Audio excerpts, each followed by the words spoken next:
Wani mjafurahia uwepo wa Mheshimiwa Daudi Ernest Silinde? Piga kelele basi. Napendeza sana, tumepoteana. Tunatafutana huko mtaani hatuonani, lakini leo nimefurahi kuwaona hapa. CCM oye!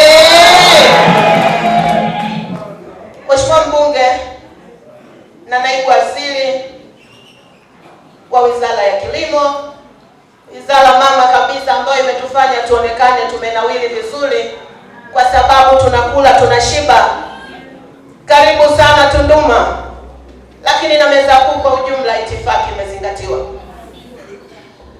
Muda sio rafiki, lakini sitakuwa na maneno mengi ya kusema, nitazungumza machache sana. Wana Tunduma mko vizuri? Mmefurahia uwepo wa mbunge? Nina neno moja kwenu wana Tunduma. Uchaguzi tuliumaliza mwaka jana Oktoba tarehe 29. Tunapokuwa tumetoka kwenye uchaguzi, mara zote makundi huwa hayakosekani. Lakini tunapomaliza uchaguzi tunavunja yote na tunaanza upya, au sio? Lengo letu linakuwa ni moja, kuhakikisha tunaijenga CCM imara, lakini na Tunduma iliyo bora zaidi kwa ajili ya maendeleo yetu sisi wenyewe.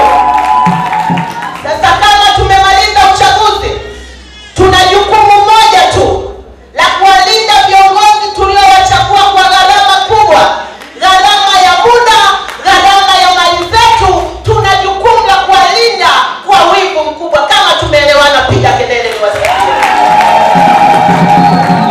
Usio wakati wa mimi nilikuwa wa fulani, mimi nilikuwa wa fulani, mimi nilikuwa wa fulani.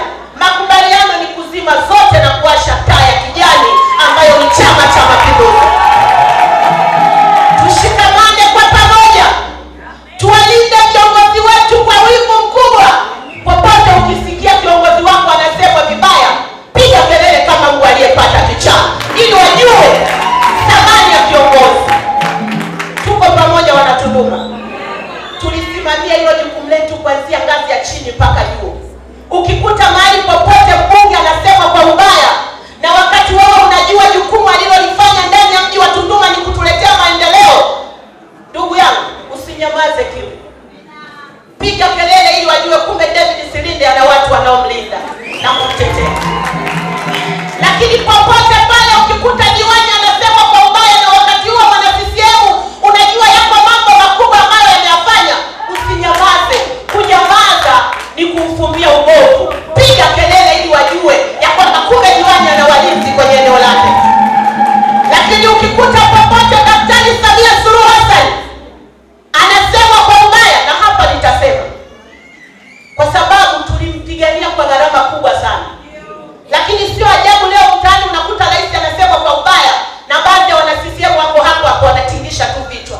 Haiwezi kutekana hiyo. Tusimame kwa umoja kuhakikisha tunawalinda viongozi wetu kwa gharama kubwa. Muda tuliotumia kuhakikisha tunawanadi na wakapita kwa kishindo, tutumie hiyo nafasi kuwalinda kwa wivu mkubwa bila kujali wengine wanasemaje.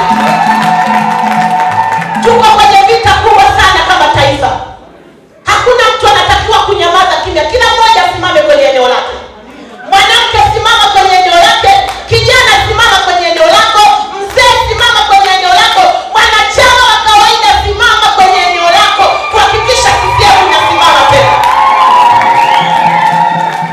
Muda sio rafiki, lakini naamini tukipata muda tutasema mengi. Lakini kwa haya niliyoyasema machache, ninaamini nimeeleweka. Tuna jukumu kubwa la kuwalinda viongozi wetu kwa wivu mkubwa. Mungu awabariki sana.